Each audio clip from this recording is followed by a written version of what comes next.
Hello, Shiver Seekers. Are you ready to follow us into the unknown? I'm Cynthia. And I'm Stephanie. You have found the Dark Oak. Today I will tell you the story of a 37-year-old successful pediatrician who disappeared without a trace. I'm going to tell you all the details, and let's see if we can figure out what happened to Cherryl Pearson.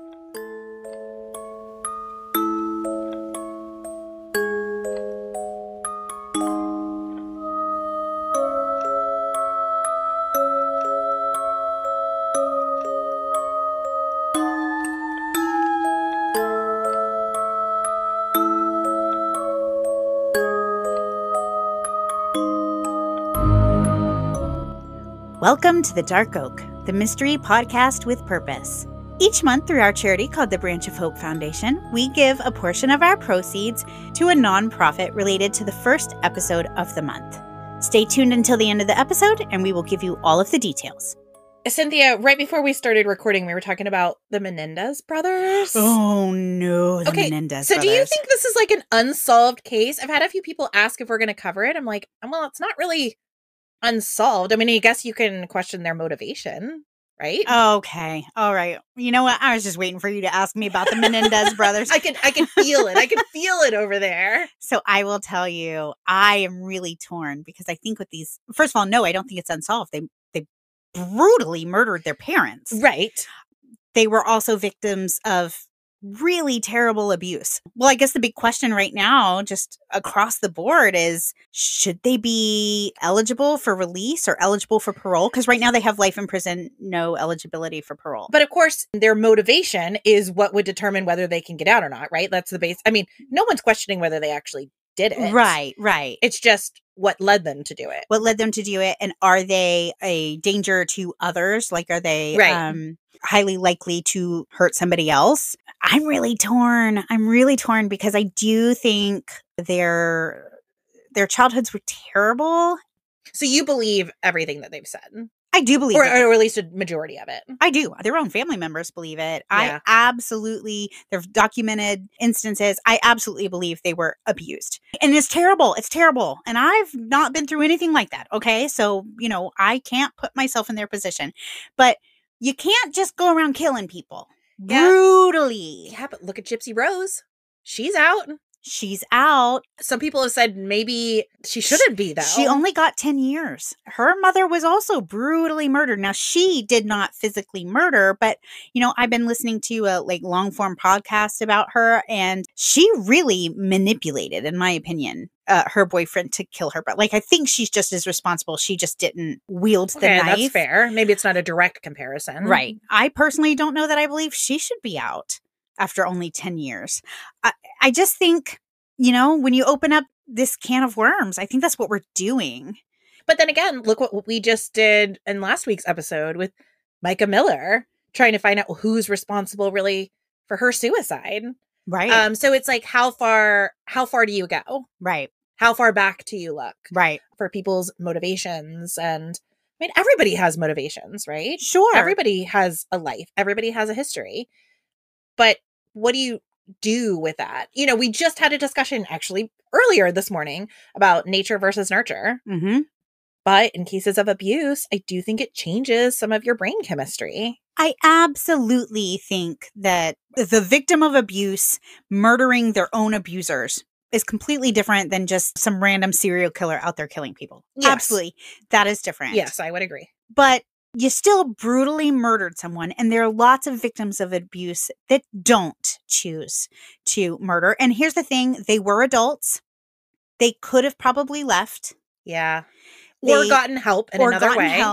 You know what I mean? Yeah. I don't know. I have some problems with the idea of them walking around. At the same time, I have so much sympathy for them and what they went through. I think it's just a terrible scenario, and I think it's just like a perfect example of how abuse and family dysfunction really just it just hurts so many people.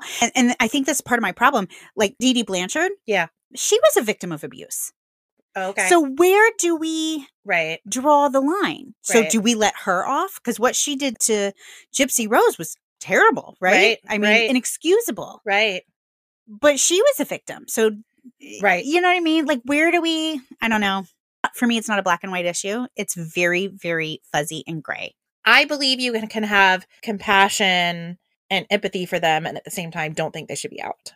Right. Well, and honestly, personally, I don't know that they wouldn't go on and hurt somebody else if they felt like they needed to, because Like for justice or something? no, one of them, I can't remember which one, ended up confessing to his psychologist, to his doctor. And when the older brother found out about it, he said, okay, now we have to kill the doctor.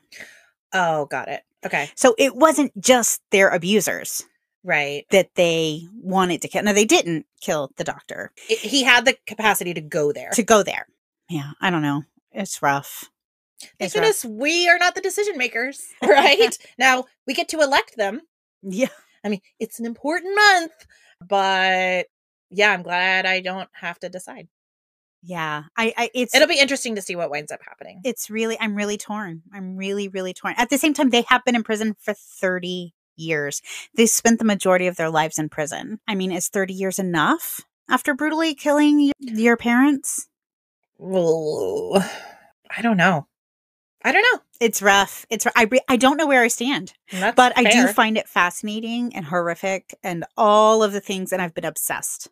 With everything Menendez brothers. I knew you were just waiting for me to open this door for you. Just tell me all your opinions on the Menendez brothers. Which I have none and many. Well, you know what? We should start a podcast. No, we should. We clearly have a lot to say. Well, I will say the case that I'm bringing today is another one that's really kind of near and dear to my heart. It's along the same lines as the Ebony Spears case that we covered, where I feel like it should be covered more. As I said in our teaser, if you will, Cherryl Pearson was a 37-year-old successful pediatrician who was an absolute asset to her family, to her parents, to her community, and she disappeared under totally bizarre circumstances.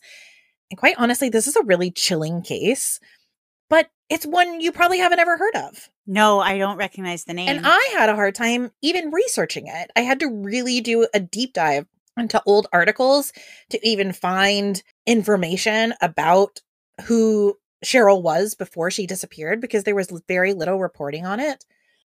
Dr. Cherryl Pearson was a confident, thriving Black woman, and she's been missing for over 20 years with very little coverage. I don't know specifically why her case isn't covered more. I certainly hope it's not because she is a woman of color, but as we know, persons of color, especially women, are often overlooked as victims when it comes to media coverage, which again harkens back to Ebony Spears. We got quite a bit of feedback from listeners that appreciated our coverage because it's just not something that you hear a lot of. So again, this is really important for me to be able to share this and share Cheryl's story in hopes that we may be able to get some answers here. It's a 20-year-old case, but I still feel like somebody knows what happened here. Yeah, I'm really curious to hear about it because, as you said, I don't know that I've ever heard of this case. A 37-year-old pediatrician. She's like our age, right? Like right. A thriving professional. Right. This isn't somebody who just based off the fact that she's a 37-year-old pediatrician. This doesn't sound like somebody who's high risk. Exactly. That's exactly what I'm saying. Correct. Yeah. Cherryl Pearson was born August 21st, 1964 to Hazel and Leard, who goes by Leon Pearson.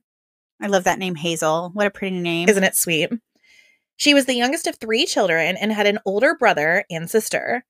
She came from an accomplished and educated family as both of her parents worked as Madison County educators. Her mother was a former counselor at Southside High School, and Cherryl was always a standout. And from everything I could read, almost like the perfect daughter. She's like the one that's always just crushing it. She appeared in several articles in the Jackson Sun, being cited as participating in the Women's Legion Auxiliary, which is an organization dedicated to assisting and advocating for veterans, the military, and their families. While she attended Jackson Central Mary High School, she was also a standout on the basketball team and even attended some early college classes. Okay. So successful athletically, academically, socially. Cherryl also always had goals. After high school, she attended the University of Tennessee, where in 1987 she earned a degree in chemical engineering. She then went on to Meeheart Medical College in Nashville, where she graduated with her medical degree. Incredibly, Cherryl managed to accomplish all of this while also managing her health because Cherryl was a type 1 diabetic. That's rough. While any kind of diabetes is a challenge, type 1 diabetes is by far the hardest to handle. Sure. It's chronic, of course, meaning lifetime, and it prevents your pancreas from making any insulin. So this isn't something that's easy. It's 24 hours a day monitoring your blood sugar.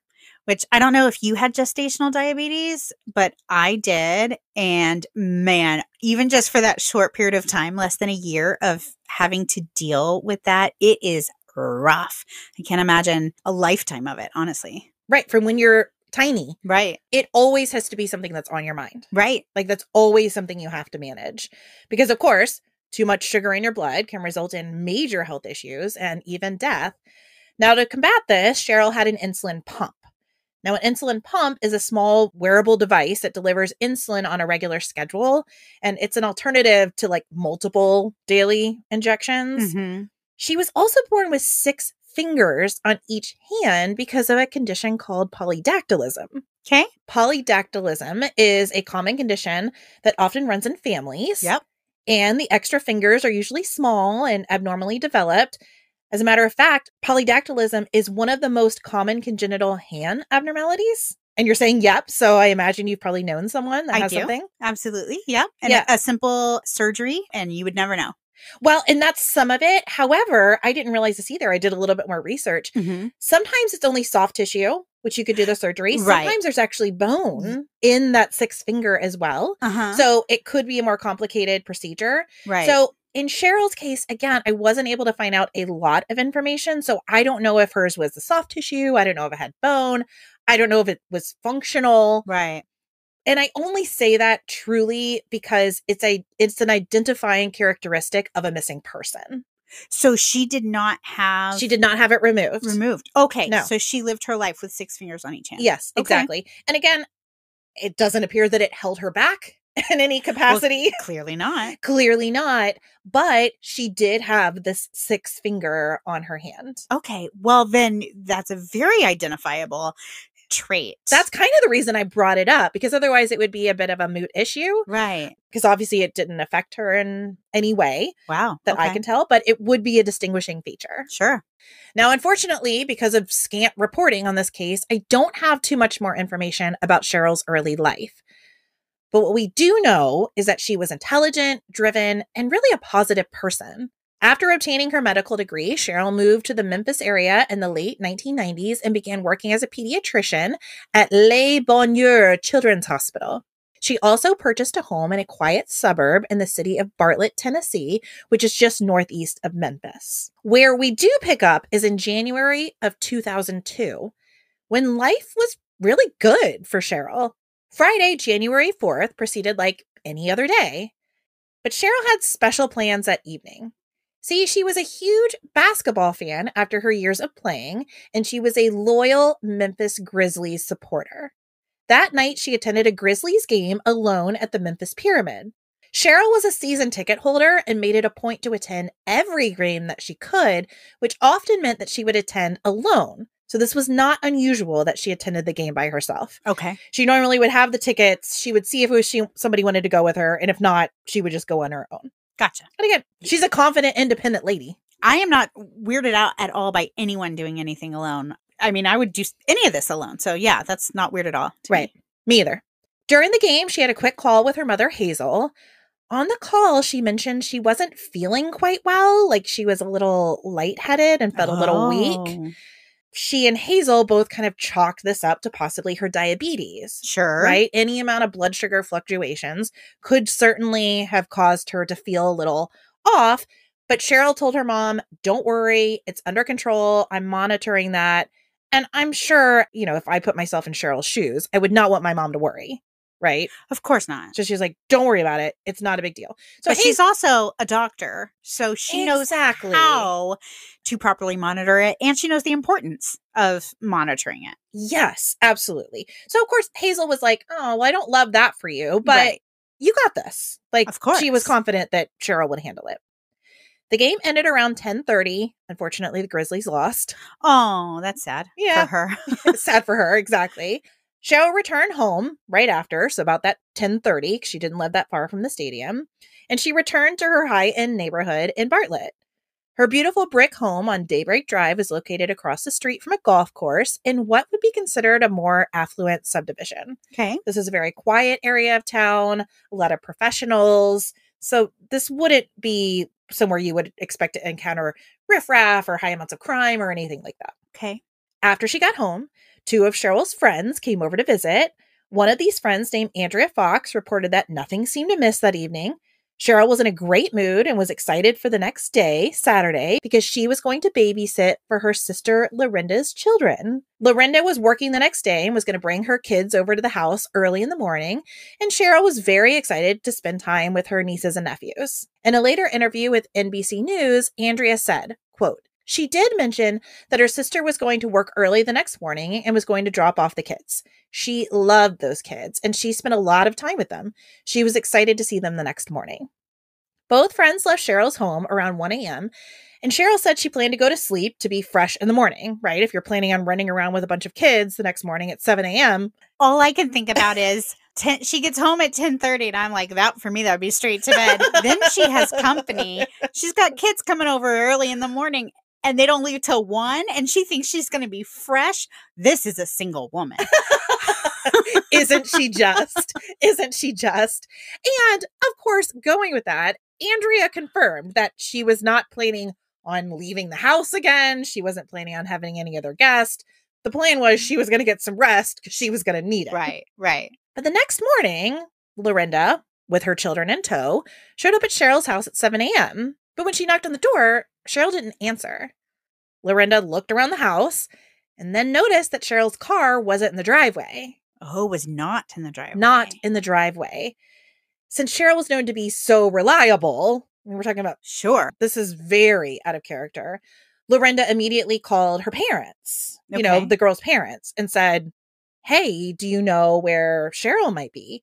Of course, and this is before cell phones were like a big thing, 2002. They were around, right? And we'll find that Cheryl actually did have one. Okay. And I assume the fact that Lorinda was able to call her parents meant she had a cell phone as well. Okay. But yeah, they were. It wasn't like They're not like smartphones. Right. No, they were just basic flip phones. Okay. Those kinds of things. So she called their parents, Hazel and Leon, and said, something's not right. Cheryl's not here. And immediately Hazel and Leon said, oh yeah, something's not okay. Yeah. And then Hazel remembered that phone call that she had with Cheryl saying she was not feeling well. Oh yeah. So and at this point, they don't know that she even made it home the night before. Well, no, her car's not there. Right. They know she was at the game. Right. So immediately, all 3 of them said she probably had some kind of diabetic episode. Call the hospitals. And call the police. So they called the police and said this very responsible member of the community didn't come home. She does have a diabetic condition. So at that point, they're thinking she passed out. She had a seizure. She, who knows what could have happened to her, and possibly she was in an accident. Right. So Hazel and Leon drove over to the house. They met Lorinda. They had a key to the house. So they let themselves in. They didn't see anything that would indicate anything was wrong in the house. And again, they're still very confident whatever happened has happened in the drive home from the game. Right. So they're still not even able to see that, she did make it home. Exactly. Right. They're not thinking anything of it. Unfortunately, according to a few articles written right after Cheryl's disappearance, Hazel decided to tidy up Cheryl's house.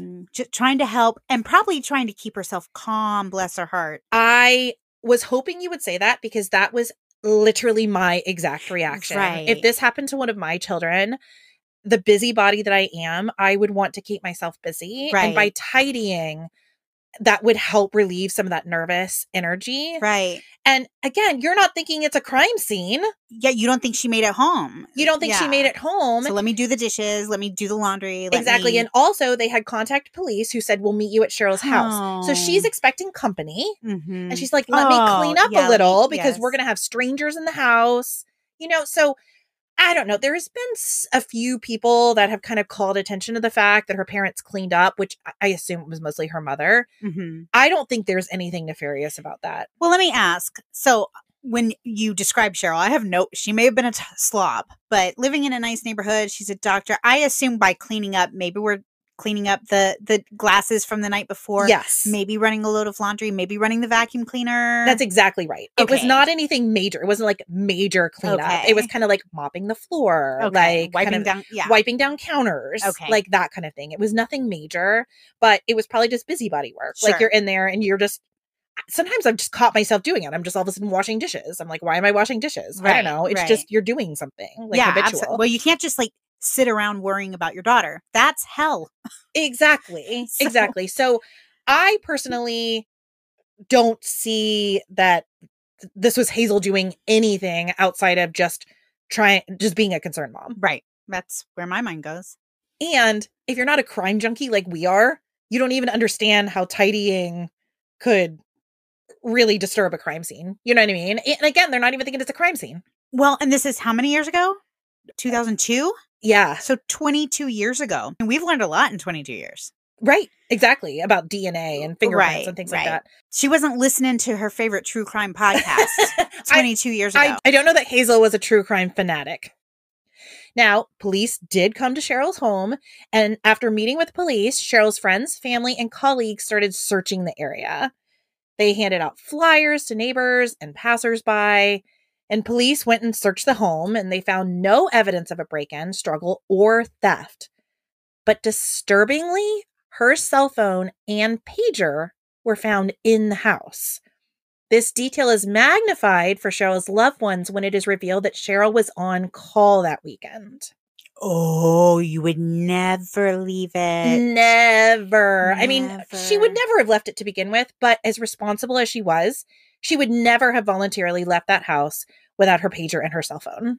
On Monday, January 7th, so 2 days after Cheryl's disappearance at 7 a.m., Cheryl's dark blue 2001 Audi was found at the Quail Ridge Apartments, which was about a mile from her home.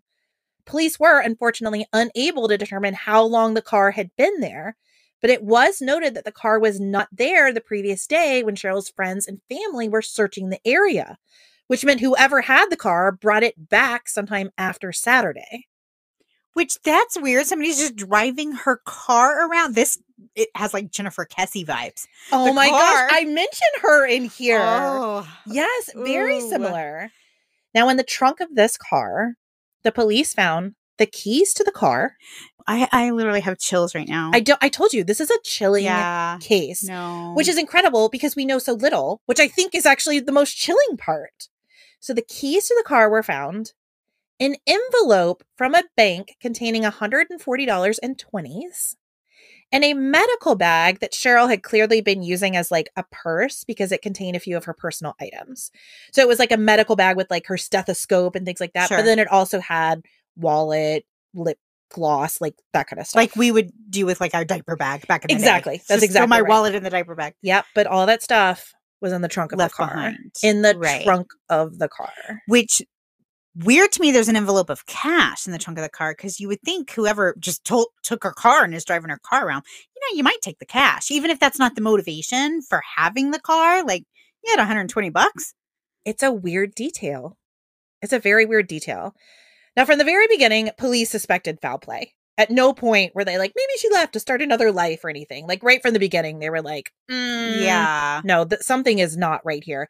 But then when they found the car, they were like, okay, something's definitely not okay here. Now we know she didn't just pass out and is, in an accident or something like that. Right. Which is awful. Oh, that would have been tragic as well. Right. But at least then maybe she's okay. Maybe we can get her help. But this got really bad, really bad. It got really bad, really fast. Yeah, it got really bad, really fast. Exactly. The location of the car was also very curious. if you were going to dump a car, why would you do it so close to the location where you possibly just abducted someone?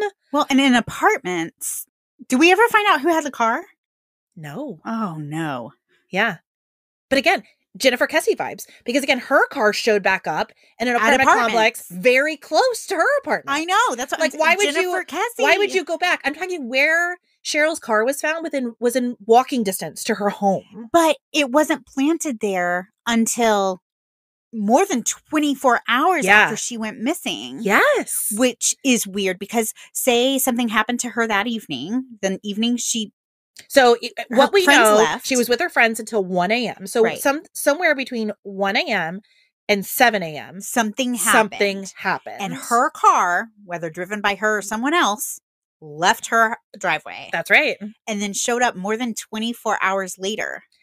Like a mile from her house, within walking distance to her house. Right. Okay, tell me more. A further search of the car would leave Cheryl's family even more devastated. The car had been thoroughly cleaned and detailed, meaning there were no fingerprints on the inside or outside of the car, not even Cheryl's. Okay, so it wasn't that she just kept her car neat and tidy.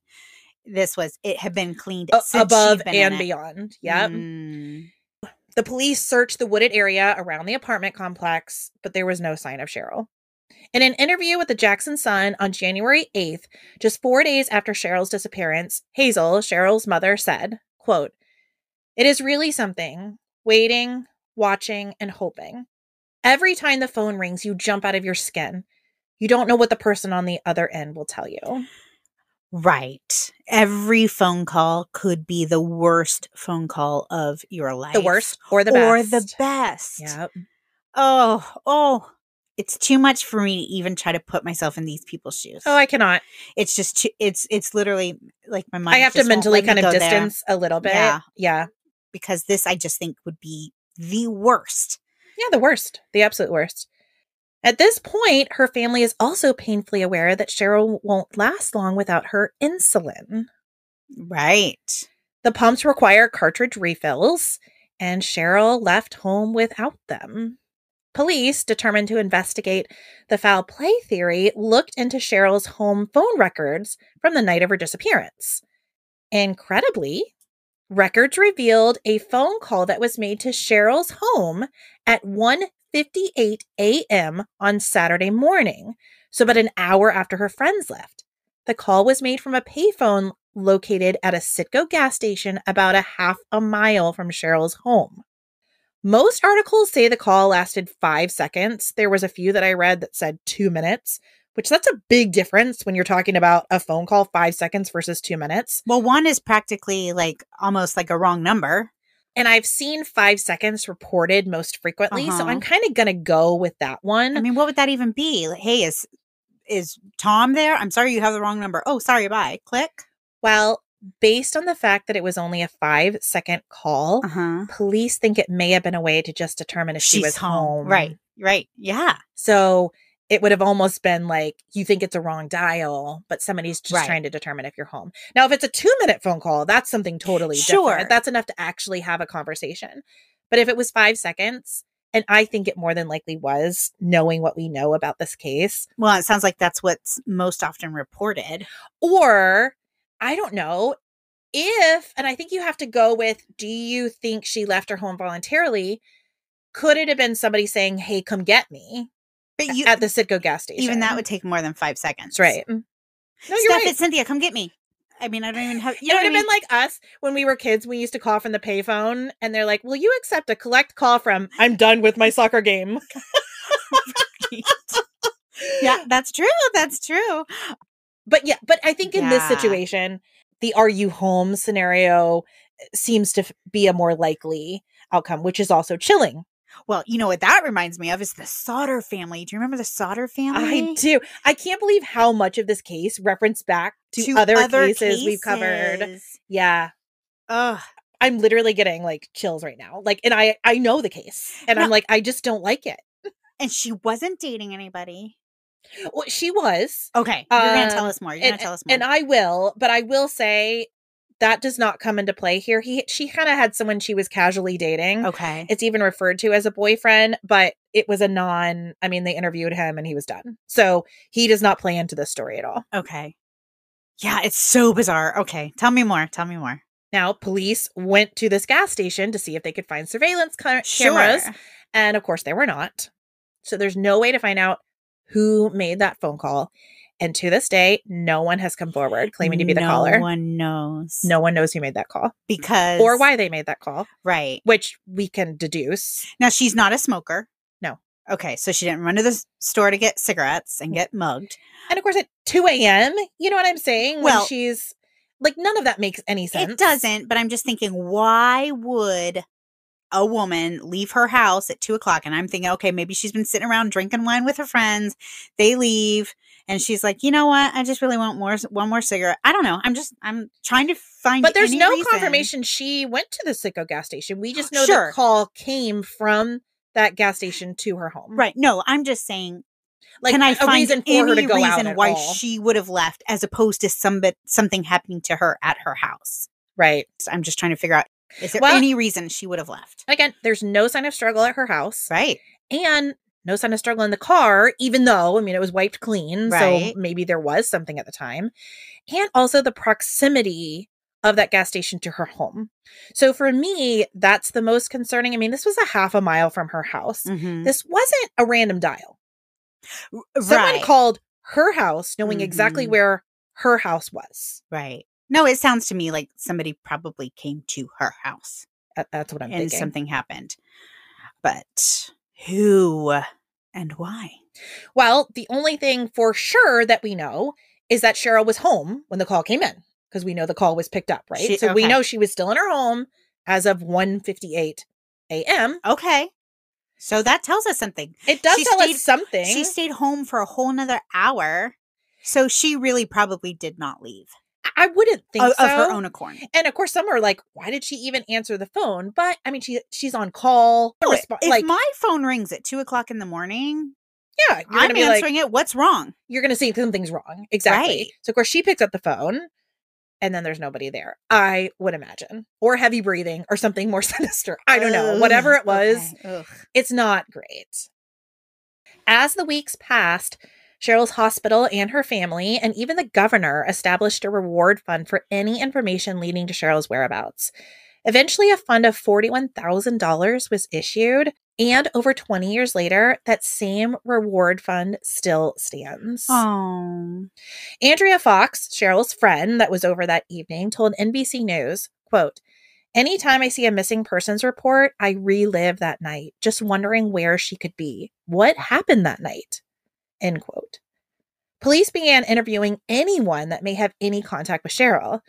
Colleagues told detectives that Cherryl had not been having any problems in her professional life. She had a reputation as being an excellent doctor who truly cared about her patients. As detectives continued the process of interviewing Cheryl's friends and family, however, they realized that at least one person she was associated with had a less than pristine criminal record. Her brother-in-law, Charles Chuck Hildreth, had been arrested for armed robbery and was out on bail at the time of Cheryl's disappearance. Is this the brother-in-law who's married to Lauren? Yes. Okay.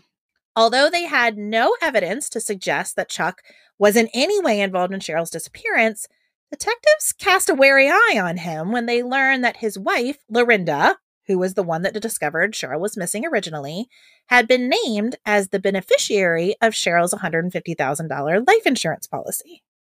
Oh, I hate to think this is what happened, but so far, it's all we got. So far, it's all we got.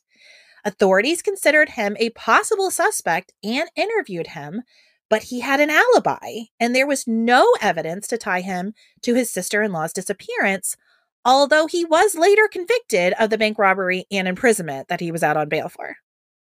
Detectives never gave any indication that they suspected Lorinda of being involved in her sister's disappearance, but they interrogated Chuck on several different occasions. Although Chuck had an alibi for that night, detectives admitted that they were not entirely comfortable with it, as there were some inconsistencies in his story. Oh, wow. So, what if Lorinda didn't even know? What if she's just married to this awful person who kills her sister because he knows there's like a life insurance policy. Yeah, but even that, I feel like it's a little bit of a stretch for me. I don't know. Well, I mean, it is. But again, what else do we have? Exactly. It's worth looking into. It's worth looking into. But I'm just saying, I absolutely hope that's not what happened. But like, how awful would that be? Yeah. Bartlett police detective Ken Lee said, quote, "There are certain inconsistencies that are not explainable," end quote. Well, that's interesting. But if he's a bad guy, maybe he's just covering up something else bad he did that night. Yeah. Chuck has never been named as an official suspect in this case. Okay. And according to Cheryl's parents, they do not believe he was involved in this at all. Now, of course, who wants to actually believe that one of your brother-in-law could have harmed your daughter? But I don't know. I do feel like this is something smells off, right? Well, it sounds like he's just made some bad choices. Bank robbery and silly stuff is a far cry from disappearing your sister-in-law, right? Right, because I feel like if you made her disappear, you probably killed her. So we're talking murder. Right. So bank robbery and murder, yes, you're right. They're not the same thing. Although I think bank robbery is kind of up there. Was he armed? I don't know the answer to that. I think once you start wielding weapons at people, which is what I always visualize when I see a bank robbery, I guess you don't have to have a gun, but I just imagine someone coming in and pointing a gun. I've never seen anything that said he threatened someone with a firearm, so I don't think that was the case. Oh, okay. Well, then maybe not. I don't want to speak out of turn, but I didn't read that. Okay. Well, then maybe not. That's just how I envision every time I think about robbing a bank. Of course. And they're also wearing a scream mask. And yeah, they have a firearm, sure. Yeah. Yeah. Match. Now, as I mentioned, Cherryl also had this boyfriend, but I will tell you, he is literally like a blip on the screen. Okay.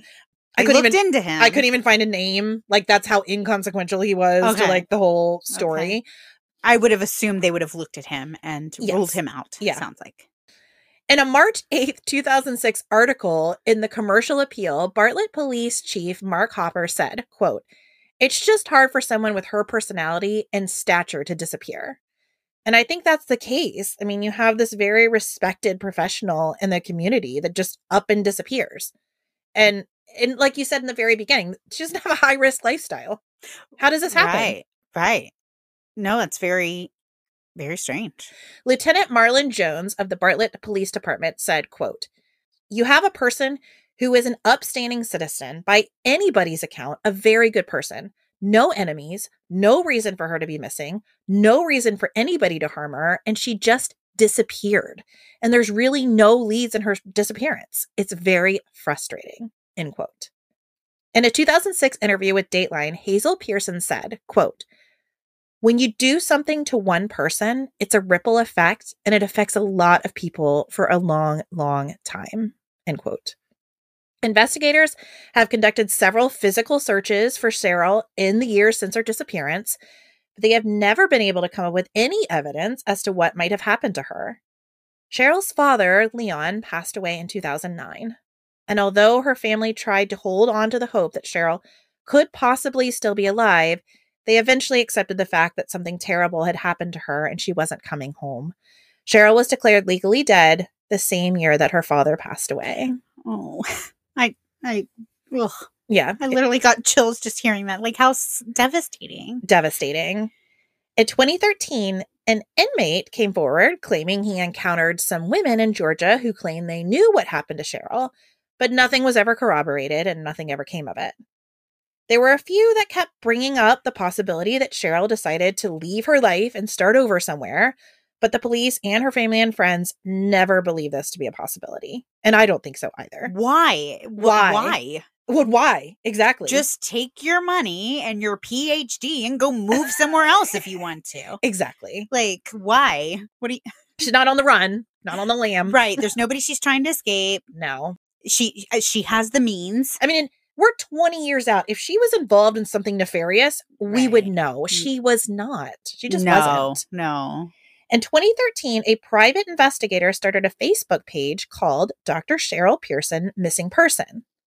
In 2018, the following message was posted. This is a direct quote from the Facebook post.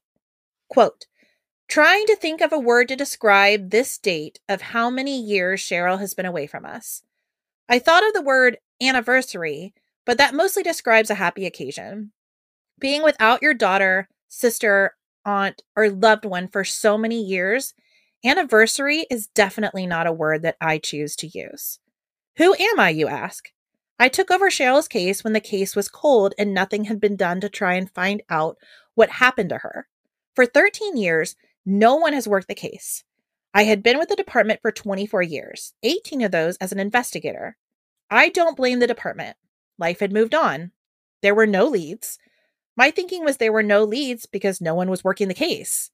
Well, that was about to change. After getting approval and support from my superiors, I went to work. I felt that the only way to gather leads or spark interest was to shake the bushes, re-interview witnesses that had last seen her, interview family, former patients, and possible suspects. One thing I learned from the beginning is that the family were totally turned off by how the investigation had begun. Evidently, the lead investigator and a couple other investigators conducting the interviews had treated the family and all involved as primary suspects in the investigation.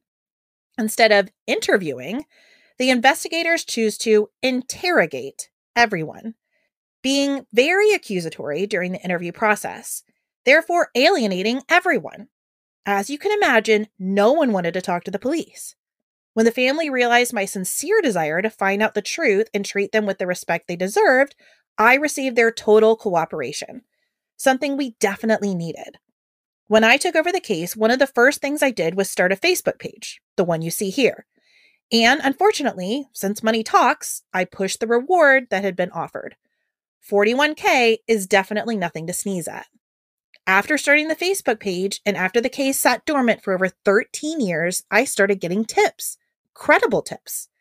Tips that lead me and a fellow investigator several states away. Interviewing folks who have information that could give the family closure. I re-interviewed witnesses, family, and went through all the paperwork from the beginning. While interviewing the family, I realized real quick that they had zero respect for me or the PD I worked for. I had to reestablish a relationship and rapport with everyone involved. It's something when you approach a witness in a missing person case and you're met with hostility and aggression, only to realize, even though they have never met you, they've been treated with the utmost disrespect by your fellow investigators years earlier. Again, I'm not blaming the whole PD, just a few inexperienced investigators. I love my old PD and have the utmost respect for 98% of them. I noted that the PD recently gave a statement regarding the case. Yes, I could list names of those who may possibly have knowledge of what happened to Cherryl.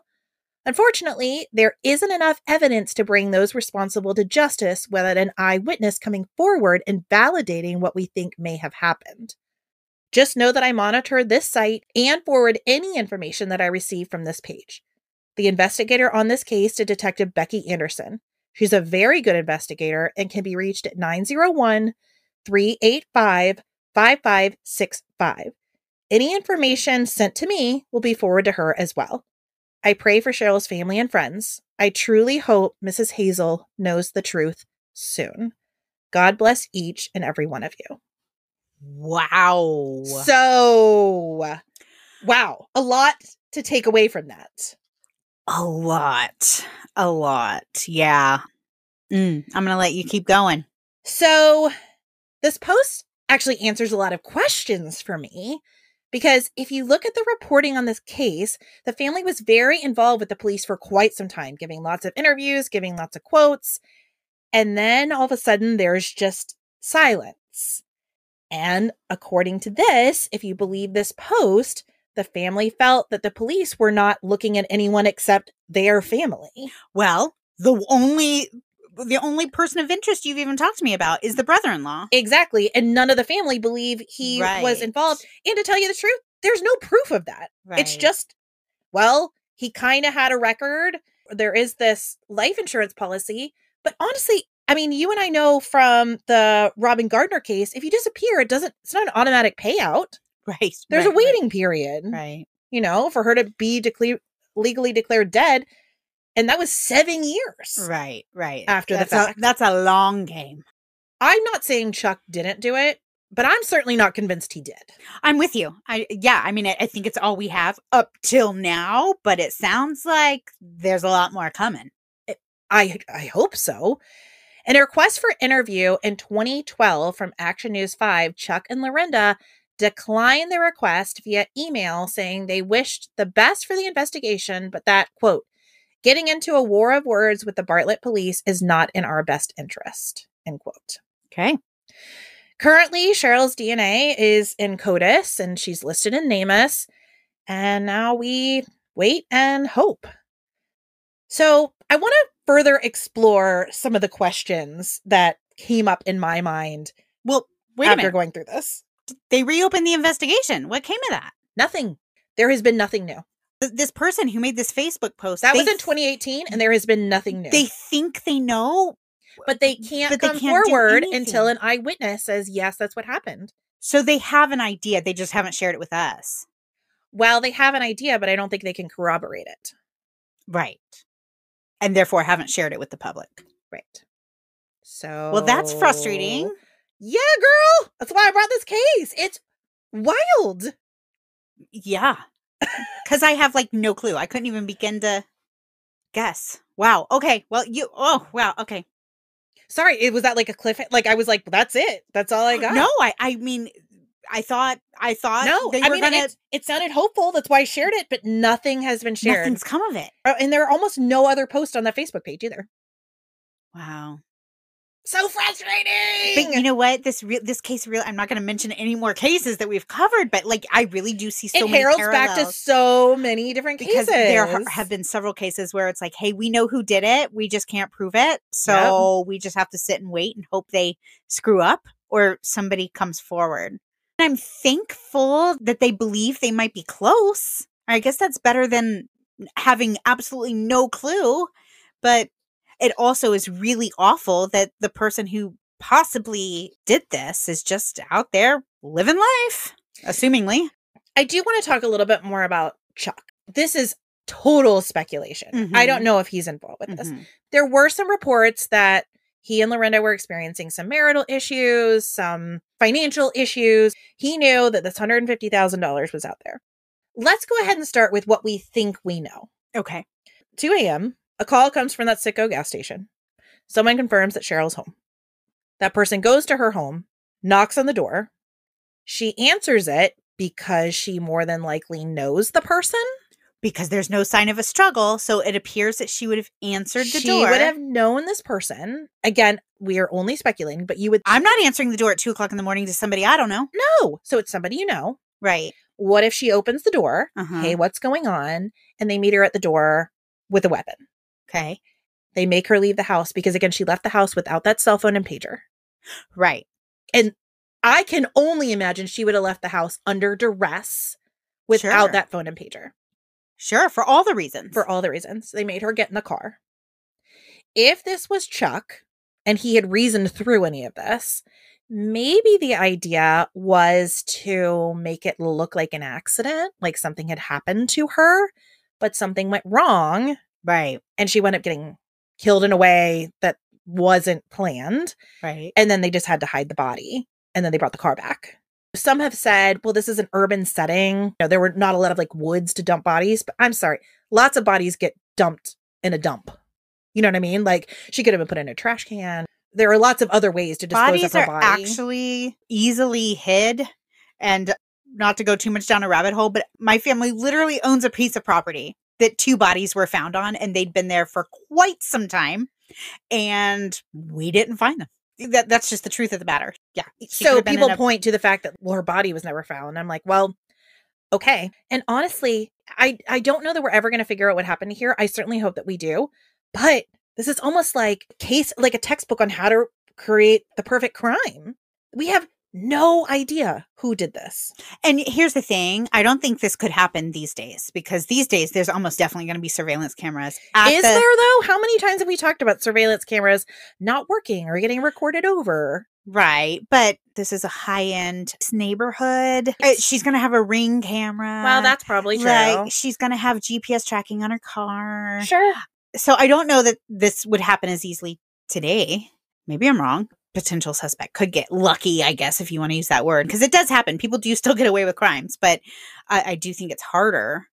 You know what? I hadn't thought about the fact that she may have opened the door until you just said that. I hadn't thought about that, but you're kind of right. If there wasn't anything broken, there's no sign of forced entry. I'm envisioning her friends coming over at 10:30 at night and hanging out. Even though I have no reason to imagine this, I'm imagining them hanging out on a back porch, literally smoking cigarettes and drinking wine. I don't know why I'm imagining that. Is that what you do with your friends? No, girl. My friends are not coming over at 10:30. And maybe that's why I imagine it, because for me, it's like, whoa, you're having people coming over at 10:30? You are clearly partying it up. It's a Saturday night, girlfriend. Yes, I know. I mean, you're like, that means nothing to me.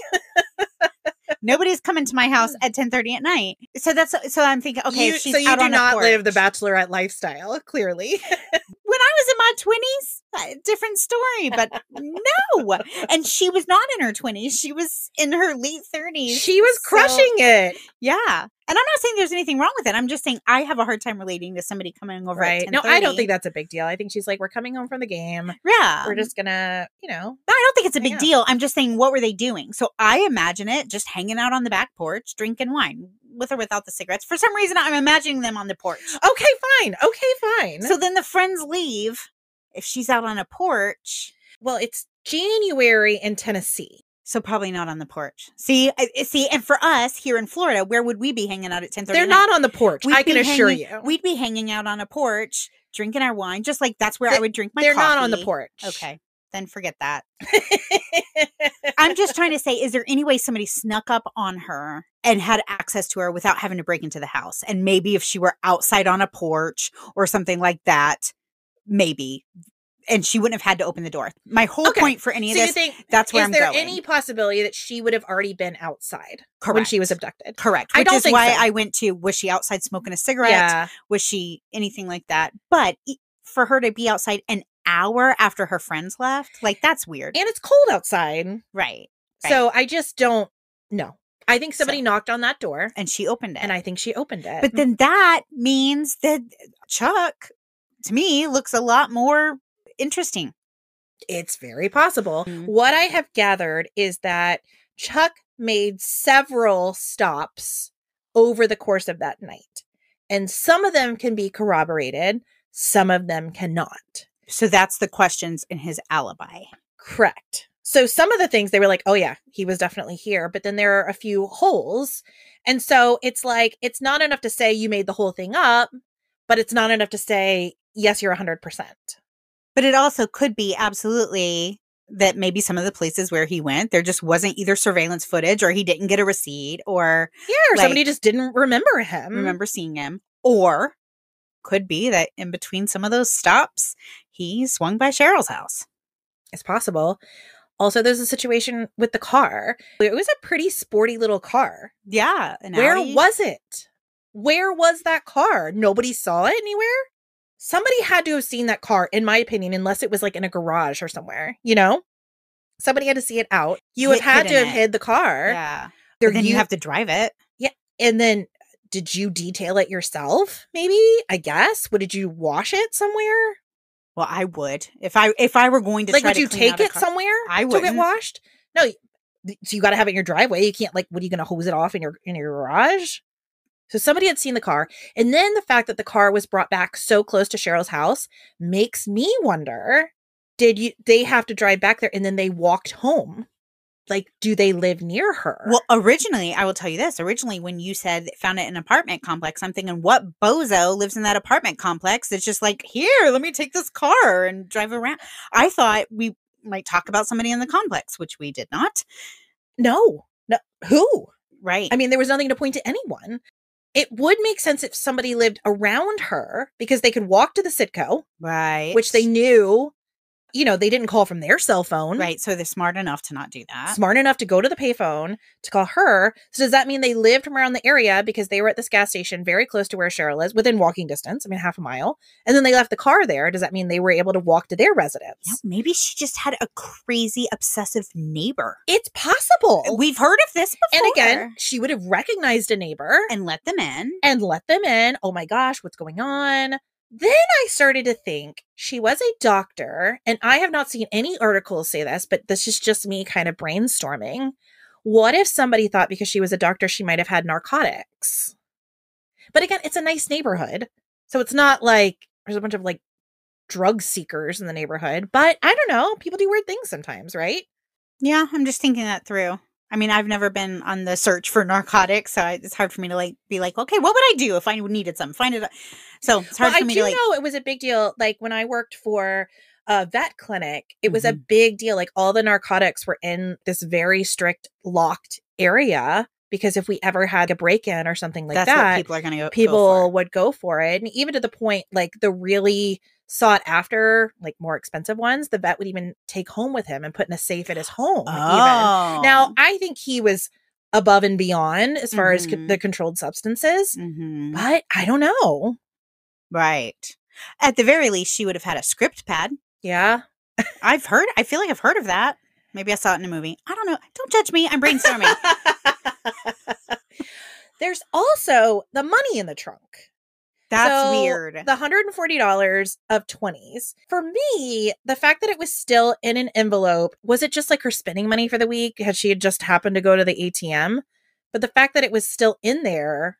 So that tells me that it's not some ne'er-do-well. Because a ne'er-do-well would grab the money. But if it's a neighbor, nobody would have known the difference. Right. If it wasn't in there, it's cash. It's cash. Like right. But the fact that it's left in there, I think is actually more telling than it not being in there. Right. Because, okay, would a rich neighbor who also lives in this neighborhood who's like they're not looking for them. I mean, I get it's not your motive. Maybe it's not your motive. But if you're Chuck and you just need if your motive is literally a $150,000 life insurance policy, yeah, you'd probably take $140.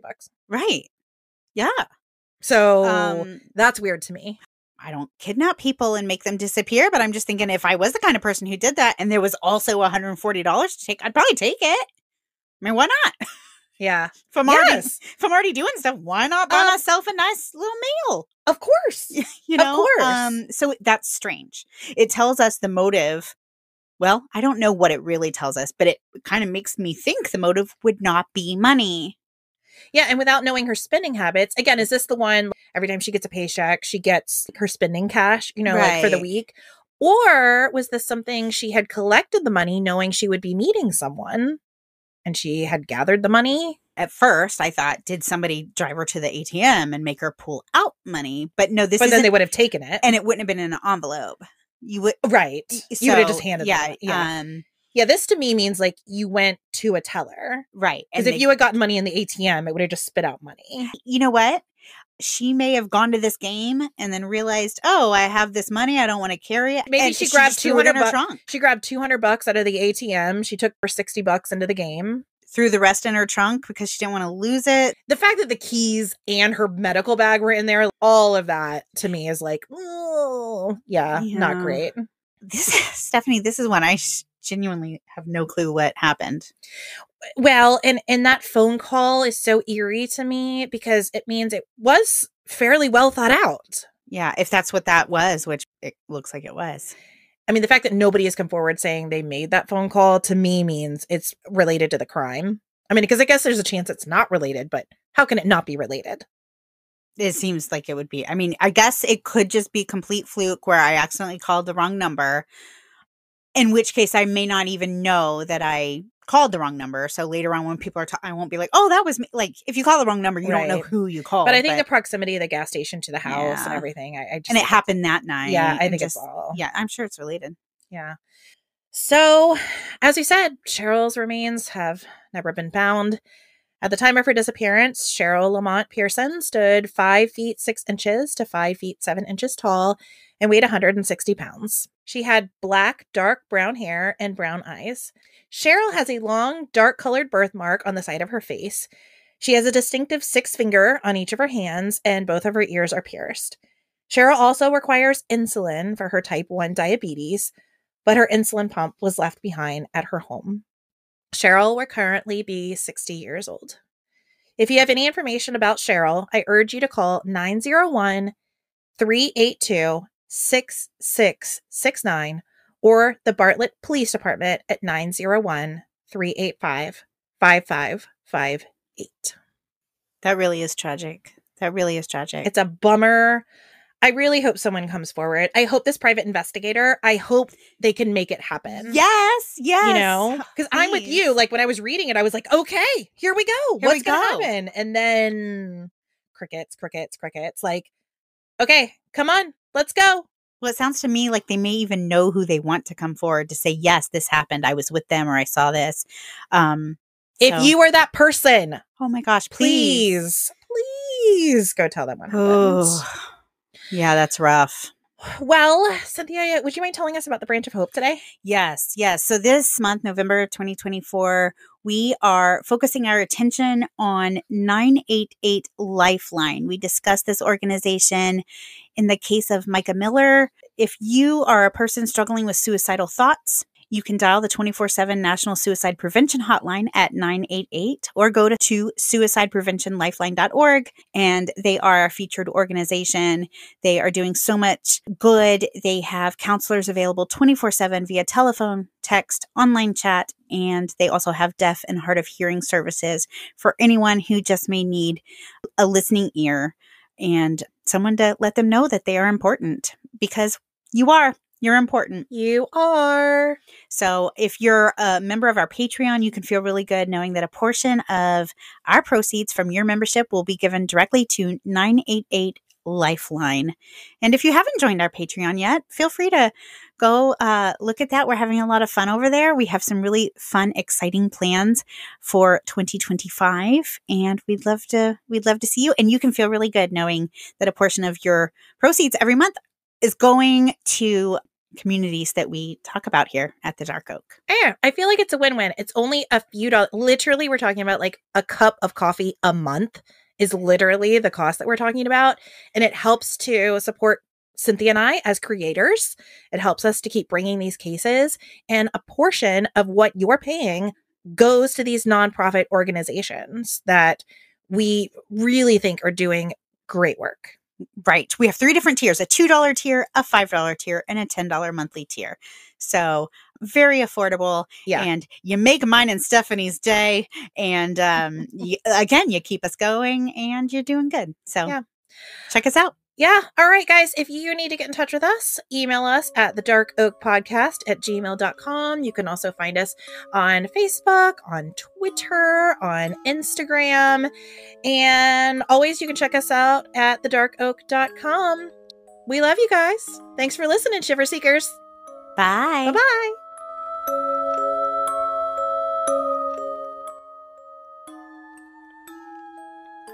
This episode of The Dark Oak was created, researched, written, recorded, hosted, edited, published, and marketed by Cynthia and Stephanie of Just Us Gals Productions, and made possible by you, our shiver-seeking listener. Special thanks goes to Justice Himes for our incredible artwork and Ryan Crete for our amazing music.